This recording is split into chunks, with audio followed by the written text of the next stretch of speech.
The first thing is the extra practice time. I mean, I feel like I'm echoing my Rick Majerus, but the practice.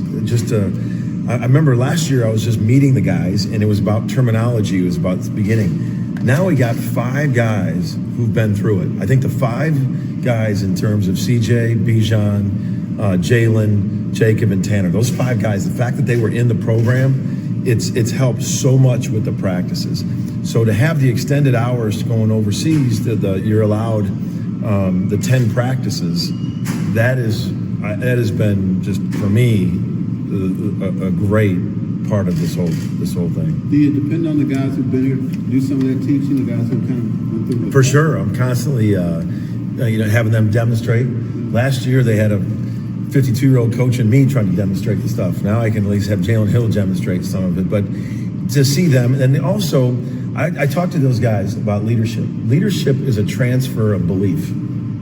And those guys have got to transfer that belief to the new guys. Like, hey, all this little stuff matters in our team defense. All this matters. Everything we do in practice matters. And that's a transfer of belief. And last year, it was hard to have a leader because everybody was new. Now we're trying to have these 5 guys step up and be leaders this summer. And I think they've really embraced it. Is there an update to the waivers for Joe and Grant? Yeah, Grant got his. Grant got his last week. Grant's fully eligible, and Joe, we're waiting to hear. So does that change anything with Joe for the trip, or no? No, he can play regardless. Those 2 guys needed their second transfer on a waiver, as there's rumors reporting about the NCAA maybe putting away with all those waivers and all that. Where do you lie on that? So it's we went down the road with them knowing they had to get the waiver because we felt pretty good about the case they had to get the waiver. And then I did hear the same rumors about coming out, just saying, no waivers, just no, you can second, third time transfer. It's going to open up a can of worms. I felt good about our guys' waivers because the cases, specific cases, those 2 had, and that's why we went down that road. We felt pretty good. But yeah, it's a whole other can of worms of where college basketball's at with that, and we'll see if that actually comes to light. You've been pretty busy. And all coaches are, I guess. Just the changes and everything. Portal, NIL. Then you have some coaching changes. How do you deal with all that? So normally, I was just talking about this on the road. Normally, April, May, and June is a time to decompress after the season. You might have to fill a couple holes, sign 1 or 2 guys. Last year, my April consisted of signing 10 and hiring the whole staff. This year, I had 8 open spots, and I had 3 open coaches spots. It's a different kind of pressure thinking I got to try to get, 3/4 of a team in the spring. It's just, and I'm a lot of coaches are fearing that this might be the new normal in the spring, and it is definitely. I've been coaching 30-some years.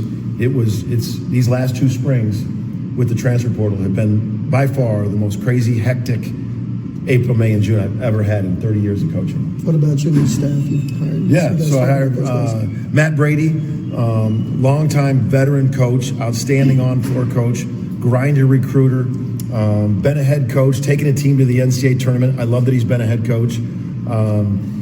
His last stints were at Maryland, so he's been at the high level and in those circles. And I just think with the transfer portal too, the portal's not regional. And it's good to have people from different regions that know guys in the transfer portal, but he's an outstanding on-floor coach. And then Ryan Humphrey, he's from Oklahoma.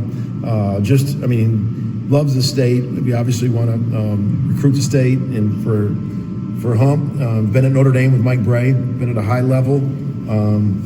Like he says, he can tell a recruit, I've been at every level you want to be at. I've been a McDonald's All-American, I've been an NBA draft pick, been in the NBA, been overseas, and a lot of experience that he's bringing to the floor, and I love the fact he's from Oklahoma. How big or how deep were your connections with Matt and Ryan? So I've known Matt a long time through the profession. He was a guy I'd see on the road. Next thing you know, we'd be watching an AU game together, and we're talking ball. So I've known him, and I got to know Coach Humphrey through a mutual, my former college coach, Tony Baroni. Ryan played for him at Memphis, and I remember seeing Ryan at Coach Baroni's funeral and wake. And then we kind of stayed in touch on the road, and I remember my son Ben, I think as a 6th or 7th grader, went to Notre Dame's camp, and Hump sent me a picture with him and my son as like a 6th grader. And then when Hump was coming after the job, he sent me that same picture. He saved that picture, and just as everyone from Oklahoma that knows Ryan, he's just a first-class human being, and I think he's going to bring a lot to our staff. For more information, you can visit tulsaworld.com.